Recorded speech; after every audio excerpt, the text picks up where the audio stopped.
asalaamaaleykum mbokki patriote yi gars yi ñi ngi siyaar ñëpp di béggee ñëpp di ñaanal ñëpp jàmm di ko ñaanal seen bopp seen mbokku patriote Jim Ndiaye les chroniques quotidiennes de Jim Ndiaye. Bon tey gars yi sans surprise nous allons parler des maanaam discours Macky Sall ak Idrissa Seck après bi ñu jullee ñoom Korité ba pare mu doon loo xam ni Sénégalais yëpp ko seetaanandoo ay ree la def ñëpp nag parce que njiit fu mu demee ba soo waxee ñëpp ne ah cam ñëpp reetaan ñëpp ay ree la maanaam dafa dem ba sawaa dëkk ñi nga xam ne dañ leen jiite comédien lañ la jàppee. pour def benn parenthèse ñu bëri dañ ma ni lan moo tax waxuma ci affaire Oustaz Modou Fall. Oustaz Modou Fall wax dëgg yàlla li tax duma wax ci moom mooy nit koo xam ne li nga wax yëpp yow yaa tontu sa bopp kooku jarul tontu de toute façon. Oustaz Modou Fall lépp lu mu wax rek am na vidéo bu nekk ci côté boo xam ni da koy wan ni da ngay fen nga xool vidéo avant ni mu doon waxee ak vidéo am léegi différence bi ci am mooy ça il est parti de quelqu'un avec plein d'humilité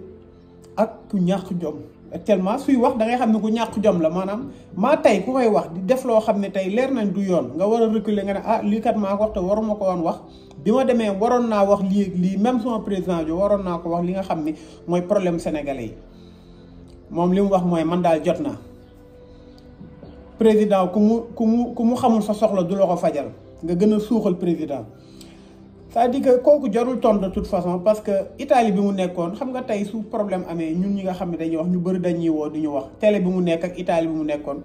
Italie bi mu fay jugo ay bor la fa jëlee de toute façon mais loolu sa personnel même télé bi mu nekk ay nit dañ lay wax la yoo xam ne tey da lay yéem tey soo ko taxoon wax fii nit ñi dañ naan lii mënul nekk waaye comme loolu dundam la te amul intérêt général du ma ci xuus kon du ma ci continuer di wax mais koo xam ne lu mu wax moo contredire boppam lu mu wax tontu na boppam nga xam ne kii nii bëtam yi soo xoolee xam nit ku ñàkk jom la bon kooku jarul tontu quoi nañu wax de l'essentiel moo gën bon Macky Sall dama ko seetaan Macky Sall di wax ni jikko yi dafa yàqu affaire bu ay ree la ma def nee na maanaam valeurs yi nee wax na valeur wax ñu l'islam nee na mbaax nee na jub nee na ngor man nag personnellement li Macky Sall wax yooyu yëpp waxuma sax nekkul ci moom waaye daf ko gën a naxasal parce que Macky Sall su naan valeur gis nga un président bu am valeur du wàcc ba tolloog ay activiste Macky su toogee di wax ne ay Guy Marius Sagna ay maanaam li tax mu wax affaire Barthélémy Dias Guy Marius Sagna moo tax ak capitaine Touré yow nee nga complot bi sa yoon nekku ci nee nga yow état rek ngay lijjanti mais tu tabes maanaam président Macky Sall dafa wàcce valeur am ba gën a suufee sax nit ñi nga xam ne du ñu sax ay homme d'état muy Guy Marius Sagna ak capitaine Touré mi ngi menacé nag comme ni mu koy def tout le temps nee na maire bu fu deful loo war a def dañ lay révoquer naan wax leen la ñu bëri nag ñu ngi ciy wax naan Macky Sall li mu wax est-ce que am na droit dama leen gis nga Macky Sall naan wax leen lépp lu mu mën a def du ko wax Macky lu mu dem ba wax rek ça di ko mënu ci dara xam nga tey Macky Sall tey moo toog ne moi je suis un géologue je fais des recherches j'agis après je parle c'est-à-dire que Macky su fa noonu tarafatal ay ni empêché li nga xam ne moo am maire de Dakar wala maire de Ziguinchor kon bu ko wax Macky lépp lu la wax rek ne da koy xeex ça di ko mënu ko gis nga bi mu nee mafia kàcc-kàcc bi day jeex ba léegi dafa ci benn acte loi la voté loi bi set nit ñi kenn faat nañ sax loi bi waxoon naa leen bi loi bi amee cette loi ne peut pas entrer en vigueur parce que ñi muy njëkk a tëj mooy ñi mu dendal loi boobu su ñi muy tëj ay doomu Farba yi saaga ay ñi nga xam ñoo ànd ak ñoom di saaga ay Fatmata Ndiaye Fouta Tampi ay Souleymane Jules Diop sax duñ ci génn kon loi boobu kan lay njëkk a tëj Macky Sall bi mu waree ñëw xëcc ay xoolal Macky Sall rek lu mu war a def du ko wax loo xam ne mën na ko du ko wax gis nga bi mu waree xëcc Idrissa Seck kenn dégg ko da ngaa jekki-jekki rek dégg teel Idrissa Seck bi mu nee lii fi xew du fi xewaat mars amul lenn benn acte bu mu ci teg xam na ni munu ci dara Macky fu mu demee bay menacé rek munul loolu moom dama bëgg ngeen def constat boobu ngeen xam ko Macky lu muy wax rek naan la lii du amati lii dina jeex xamal ni munu ci dara Macky lu mu mën danaan tekk lijjanti li muy lijjanti ne ko teel mu jeex nga bi muy préparé complot dañoo xëy rek yëg ne Ousmane Sonko dañ kaa comploté kenn xamul. kon côté boobu ma ciy wax sénégalais yi su fekkee Macky Sall moo ñu ëppale ci dëkk bi nañ wax te Macky Sall ñu ngi koy wax leen billaahi wallaahi yàlla suñu borom moo ñu seede nous sommes extrêmement engagés à tout ce qui se passe au Sénégal rawatina coalition bi nga xam ne mooy suñu yaakaar Macky bis bu jéemee ne day lijjën day révoquer Barthélémy Dias boobu lay xam ni Sénégal nakate amagul manifestation parce que gis nga buur li koy daaneel naa leen wax leen du lu mu xool du lu mu teg bët Macky yaakaar na ni affaire Ousmane Sonko moo ko mën a daaneel déedéet lu gën a tuuti lool loo xam gis nga guerre am ci àdduna bi yëpp bi muy am xalaatuñ li moo koy gis nga ñi ngi naan ay troisième guerre mondiale du problème Ukraine moo koy indi guerre mondiale bi suy am un cas très isolé comme doo comprendre très isolé benn militaire russe mooy dem benn dëkk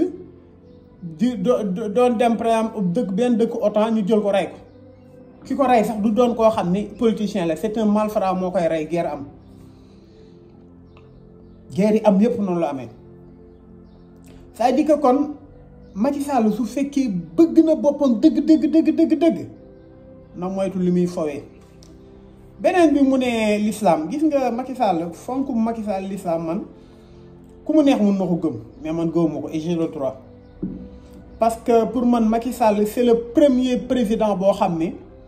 moo divisé maanaam umma islamique man loolu laa gëm parce que mënuma comprendre bi ñu jógee ci élection locale yi Macky Sall comme am na ñoo xam ne benn parti boo xam ne dañ ne affaire góor jigéen dañ ko war a criminaliser Macky Sall ak ay député am ne déedéet mun naa leen ko nangul seen li ñu wax bon loolu ñoom la concerné seeni loi ak seeni règlement mais Macky ni mu def mooy dafa jël benn pôle d'imam mettre leen contre en dualité contre ñi nga xam ne ñoom ñooy xeex affaire góor jigéen au lieu que mu xool nu mu toogee ak ñooñu wala nu mu waxee ak ñooñu ne leen kat may leen ne dinañ ko étudier affaire yi noonu lañ jiite de mais il a créé une dualité jox imam yooyu des imams de mauvaise foi jox leen moyens yi ñu soxla yépp pour ñu dem wër fépp foo xam ne ñooñu jaar nañ fa ñu jaar fa yàq seen der wax leen ne ñeeg ñii léegi lii waxuñu dëgg jàppal bàyyi loolu la Macky Sall def. Il n'a pas voulu créer une cohésion maanaam religieuse maanaam islamique mu dajale ñooñu Macky Sall su ma leen waxee ni gis ngeen temps yi def na benn décret nommé ay sëriñ te nommé na sëriñ gis nga yi feeñ gis nga suñu leen waxee liste man am liste sëriñ yi nga xam ni Macky Sall nommé na leen ñi mu proposé leen ay poste da ngay yéemu.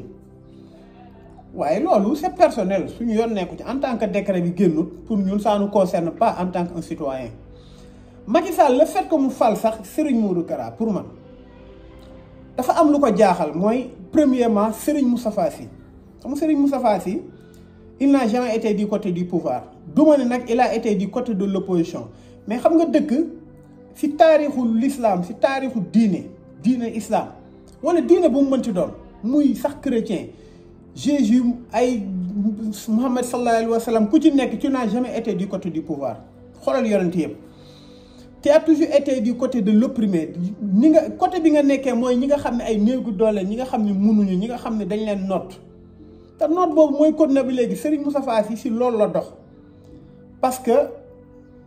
Al Maktoum Serigne Cheikh Tidiane Sy Al Maktoum si loolu la doon dox maanaam juste tax Macky Sall xam na ni Serigne Moustapha Sy am na doole boo xam ne ay taalibeem déggal nañ ko déggal boo xam ne c'est une force tranquille mu ne xaaral je vais mettre des marabouts en dualité avec lui d'une manière indirecte nag beneen facteur bi mooy pour wax leen ne Macky Sall nu mu diviser maanaam ni mu créer benn dualité maanaam religieux au Sénégal confrérique lépp loo mën a gis pour rek à des fins politiques beneen bi mooy Serigne Abdou Mbacké nekk Serigne nekk sëriñ maanaam sëriñ bon du ma ni sëriñam parce que jébbalu yooyu noonu bon yooyu du ma ci dugg président Ousmane Sonko c'est le président de tous les Sénégalais jébbalu fi wala jébbalu fee loolu moom je vais pas me prononcer na nekk jullit wala sax na nekk chrétien lu mu mënti doon man lijjanti ma fu mu jébbalu gëw ma ni sax ay jébbalu na wax dëgg yàlla li ma gëm mooy ku nekk sëñ Abdou Mbacké xaritam la képp koo xam ni sa kilifa la comme sa baay sa sëriñ la moom loolu laa jàpp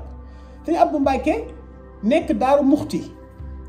Muxti nekk fief boo xam ni c'est très électoral c'est très politique mais comme Serigne Abdou Mbacké ak sëñ Modou Kara ñoo bokk même dëkk te sëñ Modou Kara ñoom moom lañ fa gën a xam nañ ni sëñ Abdou Mbacké actuellement ak patriotes yi ni ñu jàppee sëñ Abdou Mbacké biir Daaru Muxti mais il faut mu casser loolu pour mu casser loolu il faut des moyens ki ñi fa nekk pour contrer loolu pour jënd ñenn ñi loolu la rek bu la ci kenn kon kooku fi wax islam kooku ni mu diviser la umma islamique c'est extraordinaire kon bu ñu wax affaire wax dëgg yàlla affaire l'islam mi ngi naan ay mbaax njub xam nga tey mënuma comprendre nga ne nit ku baax nga jël benn complot boo xam ne direct ou indirect qui impliqué loolu c'est sûr 14 personnes de 14 personnes sa doom bu fekkee yow njiit bu baax nga ba léegi waxoo ci te pourtant am na benn xale Maroc boo xam ne dafa dugg ci benn teen dangaa tweeté pourtant ñaata journaliste ñoo dee Charlie Hebdo dangaa faa déplacé wu te ba léegi prononcé woo si ñu dee ñaata nit nga tëj d'une manière arbitraire nga arraché leen seen famille tëj leen parce que lii parce que yow loolu moo la neex ñaata nit bi nga ñëwee net doon président li nga njëkk a def mooy ubbi CREI jël ay nit xëcc purge tëj kee di la kële kee lii la kee nangu na nga bàyyi ko kee dafa adhéré nga kii ko maanaam chasse aux sorciers kon bu ñu wax affaire u mbaax jub nag soo koy wax man damay jaaxal parce que wax dëgg yàlla Macky Sall ba léegi justifié wul 9 milliards Taïwan yi nee na Ablaye Wade j'ai profité des privilèges que m'a donné mon père Ablaye Wade ne la loolu du dëgg parce que amul 9 milliards yu mu maye tu l'as pas justifié ba léegi waxuma sax yow waaye nga jël 94 milliards yi nga xam ne taxal nañ ci Mamour Diallo waa assemblée ak OFNAC dëggal ko Seynabou Ndiaye Diakhaté mi nga xam ne yow organe la boo xam ne mooy organe de maanaam de reddition de compte organe boo xam ne mooy saytu li nga xam ne mooy maanaam xaalis bi nga xam ne ñu ngi koy jox ku nekk mu teg la ay dossier fu nekk nga ne yaa ci teg sa coude mu jox la ay dossier nga mujj ko dàq parce que li muy wax arrangé wala parce que ñi la jege la nga dee ni njiit bu jub dina jël ku mel ni Ousmane Sonko nga xam ne sa budget li ci ëpp foofu lay jóge maanaam impôt nga dàq ko parce que dafa wax loo xam ne dafa jege daf la jege wala dafa yow la wala dafa jege say mbokk wala sa rakk loolu du jub beneen bi nga ne ngor loolu lépp la lim nag ci bi muy wax déglu leen bu baax xam nga tey dëgg yàlla je n'ai rien contre Macky Sall mais gars yi dama bëgg rek ñu waxandoo ensemble on raisonne ensemble ngor mooy ku gore tey imagineel Macky Sall ñi nga xam ni ñëpp dañ kaa wër dàq na leen écarté na leen te pourtant ngor mooy ñi nga xam ne ñoom nga doon cheminer loo ensemble ñoom nga doon doxandool muy metti muy taw muy nawet ñëpp nga dàq leen Alioune Badara Cissé Mbaye Ndiaye kenn gisatu ko ainsi day plané ni rek mais am na benn salaire am mais mooy loolu Aminata Touré tu l'as humilié amul lu muy def amul si lu mu jàpp nga xëcc ko Ismaïla Madior Fall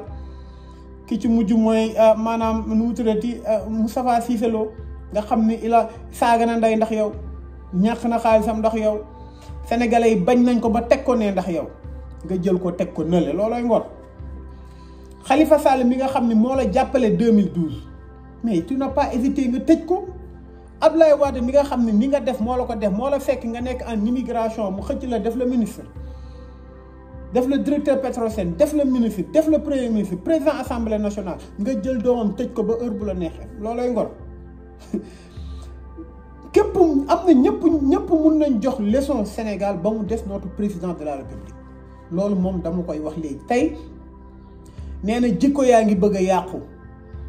mais jikko yi nan la dul yàqoo su fekkee yow ku mel ni Mor Ngom jël trahir coalition loo xam ni entité la mu trahir leen jël seeni liste yi ñëw jaay la ko ñëw nga photo ak moom te amoo ci leen loolu ñëw nga photo ak moom jox ko mbuusu xaalis mu dem yoonam. Oustaz Modou Fall mii ñëpp di wax te Oustaz Modou Fall kaa bu feeñ la sa jabar yor xaalis boo xam ne avant nga doon den président kenn daanul dégg Marème Faye Sall may 500 000 Marème Faye Sall jël ko jox ko xaalis boo xam ne mun na ci lekk kooru ren ba kooru déwén yow nga jël Oustaz Modou Fall tu n'as pas budgétisé ça nga jël ko palais nga jël jox ko ay ciment jox ko xaalis bu doy mu tabax internat te li ci garaaw mooy internat boobu nga ko jox mu tabax ko mais day fayeeku yow da nga ko jox may ko au moins sax mun nga ko faciliter mu dem banque lebal ko muy liggéey di fay mais da nga ko may pour muy jaay sénégalais mais c'est extraordinaire loolu c'est irresponsable kon jikko yi looloo ko yàq pour man Macky Sall ak Marème Faye Sall ak ay gouvernement bokk na ci ñi gën a yàq jikko yi Sénégal loolu moom laa gëm loolu laa gëm c'est un constat c'est pas un insulte constat la problème bi mooy nga ne yar bi mi ngi commencé ci kër yi après dem ci école bi après parce que su yegsee ci état bi rek ça veut dire que boobu loi day dugg mais parents yi tant bien que mal ñi ngi def lu ñu mën Macky Sall lépp lu ñu mën def nañ ko ñu ngi yar seen doom mu metti boole kaak liggéey boole kaak di leen dundal lu metti la def nañ lu ñu mën école bi avec des moyens obsolètes avec des moyens rudimentaires avec 6000 abris provisoires avec autant de bacheliers non orientés des étudiants où leur seul issue mooy génn doon chômeur maanaam abri provisoire mooy fi nga xam ne dañ fay ay sàqet lañ fa def pour xale yi toog teg ci ay briques di jàng pendant ce temps Farba Ngom mi ngi yor ay milliards Farba Ngom mi ngi yor 25 milliards tax war nga leeral fu mu jóge fan la ko jëlee pendant ce temps doomu Mansour Faye soo calculer li mu fay ak bi mu doonee ministre ba léegi matul 100 millions matul 150 millions doomu Mansour Faye waxuma ferme bi ça fait 300 millions parce que les nagu Hollande xam nañ li muy jar bu nekk ça varie entre 10 et 15 millions ba 20 millions déjà ça dépend si rase ak sevrage bi mu jënd terrain 100 millions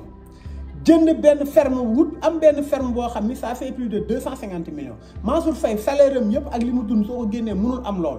loolu corruption la ça c'est une violence léegi nga ne ñoom ñi nga xam ne yow say mbokk lañ Marème Faye Sall Adama Faye fan la jëlee xaalis ba yor parteem fan la jëlee ay immeuble am mais c'est extraordinaire sa doom Amadou Sall fan la mën a jëlee parking boo xam ne parking Pape Samb bi expert auto nga xam ne oto yëpp Amadou Sall moo ko moom bi ñu amee problème dañoo jël oto yëpp saisir ko kooku génnaat ngeen exiger ko mu ne sequma ak dara Amadou Sall ñun xam nañ lépp mais c'est personnel yéen ñoom ñaar suñu yoon nekk ci kon parents école yi def nañ lu ñu mën donte joxoo leen moyens ñu soxla tu as préféré def benn terre 1200 milliards kenn du ne terre baaxul tu as préféré def benn stade sans mais y avait des priorités ñooñu def nañ lu ñu mën ci éducation bi mais éducation bi lu yàq dëkk bi mooy yéen du école bi du parents yi yéen a yàq dëkk bi.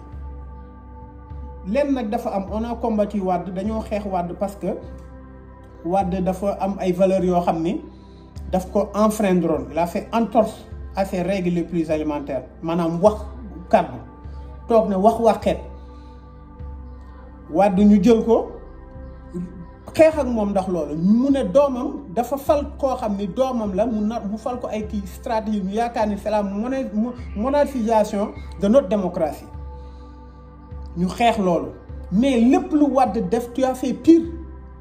Macky Sall yaa toog fépp ne soo ma falee 5 ans lay def 2 mandats nga ñëw dind ko waxeet nga toog 7 ans Macky Sall moo toog ne du ma fal décret suma rakk mu fal décret Macky Sall moo ne yëpp naa saytu lépp li nga xam ne le pouvoir c'est pas un fin en soi 2 mandats ça suffit nga wax ko fépp tey nga toog naa ñu nii oui nii non mais nous sommes prêts nag loolu moom duñ ci wax parce que pare nañ ay baxan ngay jaar rek mais billaahi doo doonaat président doo candidat doo ko doon waxuñu sax ngay doon candidat élection waaye sa nga dugal sa recours rek duñu la ko may soo ko dugalee ñi ngi taxaw di la xaar kon lépp loo xam ni tey yow yaa ngi ñu ngi ko doon xeex pour Abdoulaye Wade Macky Sall il fait 100 fois pire 100 fois pire ñaata nit la Macky jàll tëj te kenn mënu ci dara nga jël Idrissa Seck wax dëgg yàlla Idrissa Seck su toogee moom it di wax moom Macky Sall sax ko gën parce que Macky li mu doon mi ngi koy défendre waaye moom li mu doon da kaa bàyyi dem fekk ci Macky Sall su fekkee valeur la ñuy wax valeur ak jub ak dëggu ak gëm yàlla ak respecter nit ñi non Idrissa Seck da nga koy tëb Idrissa Seck moo toog ne wax dëgg yàlla 65 ans day arrêté politique xoolal teggi na ko teg na le mu ne Macky Sall su ko wooyee du ñëw teggi na ko teg na le HCCT mu naan HCCT lan lay jariñ Sénégal Macky Sall jël ko jox ko xam nga stratégie Macky Sall xam nga mooy lan ku nekk li nga doon rëy làmmiñ de wax Macky Sall day toog ak ay nitam ne leen kii naa tëj làmmiñam naa ko li muy wax noonu naa ko sexal li muy yàbb noonu di wax naa ko sexal mu def la loolu nga trahir waa Thiès trahir 19 candidats yoo xam ne dañ leen recalé par connivence ak yow ak Macky Sall yéen a premier loolu prévoir ko def seen parrainage bloqué ay nit Macky Sall ne defal tout ba xëcc leen ba buñ dem ci Sonko on connaît tout tey nga taxaw naan élection locale yi nawetaan la woon waaw ku mënul gagné nawetaan nooy gagné championnat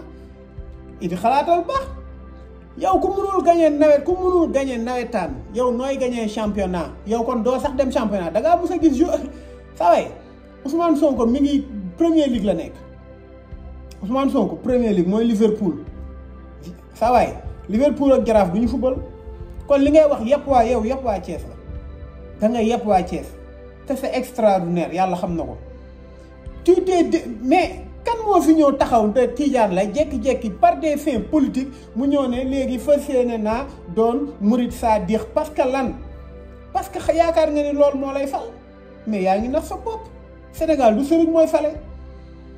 xoolal élection yi mus a am yëpp sëriñ wax diw mooy gañe diw day perte am na sëriñ yoo xam ni ñu ngi fii Sénégal xam nañ ñëpp xam nañ leen Abdou Diouf ba léegi ñu ngi wax ñu ngi def ay météo électorale mais dañ koy perte c'est extraordinaire Macky Sall nag dafa am stratégie moom laa leen doon wax Macky Sall dafa ni ñi nga xam ne ñoo gën a influence Sénégal dama leen di jël li nga Macky Sall xeebul sax influenceurs yi tiktokeurs yi tax invité na leen invité na tiktokeurs yi Macky Sall jël na ñi nga xam ne ñëpp ñooy communicateur traditionnel Macky Sall jël na lépp luy presse Macky Sall jël na lépp loo xam ni ñooy célébrité Macky Sall jël leen taf leen ci wetam yaakaar ni loolu moo koy protéger mais yaa ngi nax sa bopp ñooñu 1,001 pour 1 million la parce que ñun franchement tey Macky Sall soo xoolee ngeen xool tey xutba su xaw ma nag seetlu ngeen wax xutba Korité bi passé xam nga nee naa leen Marème Faye Sall il avait la responsabilité képp koo xam ne oustaz nga imam nga nekk un imam boo xam ne xaw nga sori Macky Sall wala nga doon xaw a opposé wu il s'est chargé mu jël la dem seeti la wax ak yow neexal la xoolal mais xoolal xutba yi rek mais xutba yi dafa allégé est-ce que dégg ngeen kenn benn imam wax ci affaire góor jigéen c'est un sujet boo xam ni bon kuñ ne bul ci wax bu fay doo ci wax c'est-à-dire que ñoom loolu mooy seen mode de fabrique xam nga fu ñu demee ba un Farba Ngom yor ay milliards di wër si àdduna bi di ko joxe loolu c'est extraordinaire fu ñu demee ba élection si Macky Sall nga élection ma gis 4-4 man ma teg sama bët taxaw di joxe ay billets 10 000 fu ñu demee ba Ablaye Diouf Sarr dem ci ay kër sëriñ jox kii 100 millions kii 100 millions mais c'est extraordinaire violence boobu noonu ñuy subir ñu museler presse bi ñu jël communicateur traditionnel yi ñu jël yenn sëriñ yi taf leen ñu jël ñi nga maanaam lépp li nga xam ni tey day dafa doon loo xam ne ñun moom mooy suñuy valeur si lañ doon yaakaar si lañ doon wéeru Macky Sall daf ko jël ak ñi nga xam ne ñoom la àndal daf ko jël téye ko boppam jënd leen waaye léegi loolu su xësee ba am loolu su amee qu'est-ce que nous allons faire ba pare Macky mu jël benn mission boo xam ne képp koo xam ne day wax te waxul lu ko arrangé day dagg sa tànk mais il est allé jusqu'à museler par exemple ñi nga xam ne ñoo nekk ay activistes nekk ay à l'extérieur mais Assane Diouf lu ko fi indi il l'a arraché fi mu nekk mu doon dimbali boobu ak ay njabootam mu arraché ko indi ko Sénégal par force il a tout fait mu sosal Ousmane Tounkara ba Sénégal amatul crédibilité États-Unis pour indi ko mu jël ay Guy Marius Sagna tëj yenn activistes yu baax yi mu tëj Dame Mbodj mu tëj Clédor Sène mu tëj ak ay tëj yoo xam ne c'est arbitraire léegi su fekkee ñun population bi ñun la ñuy wax ñun amatuñu ko ñuy waxal mais la population sénégalaise à sa grande majorité la jeunesse s'est transformée en activisme loolu moo indi activisme bi am activisme mooy mafia kàcc-kàcc ñetti nit nga doon tëj 25 000 aux 30 000 membres mu am képp ku yor sa téléphone activiste nga yaa ngi wax li nga bëgg a wax tam Macky Sall amoo kaso yu tëj loolu te Sénégal moomoo ko le Sénégal s'est transformé en activisme parce que amuñu nous sommes la voix de nos voix ñun suñu bopp la ñuy waxal te mënoo ñu teree wax chaque jour ñu wooñu te fa convoqué nañ ma sax convoqué la léegi li ngay wax preuve yi tu vas la fermer tout ça nga leen vous n'avez rien compris nous sommes dans un combat à laquelle nous sommes prêts à donner nos vies y a pas de gis nga ñaar ñii laa wax Macky Sall Idrissa Seck mënuñu jox sénégalais jeunesse sénégalais parce que nawloowuñ leen mënuñu jox ay exemple répression bi am répression maanaam populaire bi nga xam ne Macky Sall mi ngi koy def sénégalais yi ñoo ko xeexal seen bopp mafia kàcc-kàcc du fi am mafia kàcc-kàcc gën a am nee nga nag wax dëgg yàlla affaire réseaux sociaux yi di nga ci wut saafara dama leen koy répéter Macky Sall lu mu mën du ko wax Macky Sall lu mu xës ba wax ça veut dire que dafa incapable Macky Sall su demee bay menacer ça veut dire que mënatu ko mun na tëj nag ay nit mun nga tëj benn nit bi nga indee Assane Diouf ñaata activiste ñoo judd États-Unis bi nga tëjee Guy Marius Sagna ñaata Guy Marius Sagna ñoo fi am y a des millions de Guy Marius Sagna kon tey j'ai honte su ma déggee ñoom Macky Sall ak Idrissa Seck di wax ñëpp war nañu wax ba mu des yéen waaye ñu ngi leen xaar nag nous avons jamais été aussi déterminés jëlal ñi nga xalaat ñëpp dajaleel ñëpp suñu waxee ñu ne les patriotes ils insultent dañoo bañ ci mais ñan ñooy les patriotes pour man c'est que il faut ngeen comprendre ñi wax loolu ñan ñooy les patriotes Ousmane Sonko musul wax dafa bañ kenn musul saa kenn Ousseynou Ly Bassirou Diomaye ñi nga xam ne xam naa leen man miin leen Bassirou Diomaye soo toogee ak moom billaahi du Bassirou Diomaye suñu toogee dañuy toog mais gise nañ lu benn du ñaar dañuy toog nii di wax mais Bassirou Diomaye du sigg xool un gars extrêmement correct Fadilou Keïta respect bi mu am ci man moom laa am ci moom un gars extrêmement correct Ousseynou mais nga jël ñooñu ñëpp koo ci gis mais léegi ñan ñooy saaga en fait ñi saaga mooy ñi nga xam ne dañ leen opprimer mais c'est la population sénégalaise ñooñu ngeen demoon pour ñu voter leen ñooñooy saaga kon parce que dañ leen di def ay violence boo xam ne c'est extraordinaire pendant que mu am ay maternité ñuy dee ñii feebar duñu faju ñi amul luñ jàng le flambé des denrées Farba Ngom mi ngi yor ay milliards di wër di ko séddale jabaru Farba Ngom day yor ay centaines de millions di ko joxe doomu Mansour Faye mi ngi am ferme boo xam ne quel mérite il a pour ça donte man d'accord naa nit ku nekk liggéey mais la manière montage financier bi fan la jógee dafa war a leer ça doit être licite li mu tëjee Karim Wade doomu Mansour Faye na éclairer lool ñaata nit yow yaa ngi kaas ay affaire recrutement bu Barthélémy Dias mais sur tous les angles de sa état Macky Sall mais Cheikh Omar Anne mais plus de 2500 emplois yoo xam ni moom c'est gré à gré Farba Ngom ku mu neex dugal ci gouvernement da am na télé yu bëri yoo xam ne ñoom waa état bi ñoom ñooy jël ay nit recruter leen pour dugal leen ci ay télé mais c'est extraordinaire kon gars yi maa ngi ziar ñëpp live yi gudd na mais da ngay am lu la mer lu la metti soo déggee Macky Sall Idrissa Seck di wax ce ne sont pas des exemples mun naa déglu ku nekk ay kiyam ci sama pire ennemi mun naa déglu mais ñaar ñooñu dañoo yàq Sénégal Macky Sall en premier lieu Marème Faye Sall Idrissa Seck ak ñi leen wër tout autour kon c'est vraiment triste gars yi maa ngi jéggalu vidéo bi gudd na je voulais pas que mu gudd mais j'avais beaucoup de choses à dire tey li ma leen wax rek xoolaat leen xutba yi y a beaucoup de choses de non dit mais le combat ñun ñoo koy mënee soyons prêts gars yi ñun ñooy souffrir Macky Sall sëriñ bu mu mën a nommer sëriñ ñi xamuñu facture xamuñu leen ñu ngi leen di ziar nag di leen ñaanal yàlla bàyyi leen fi journalistes yi jënd na leen communicateur traditionnel waxatuñu waykat yi ñu ngi koy way waaye ñun ñi nga xam ne ñu ngi souffrir nañu pare faire face gis nga suñu avenir ëllëg suñu bañee suñuy doom xeex comme ñun nañ leen préparer suñu avenir doom ëllëg gars yi ñu ngi ziar ñëpp ci bëggee ñëpp di ñaanal ñëpp jàmm wasalaam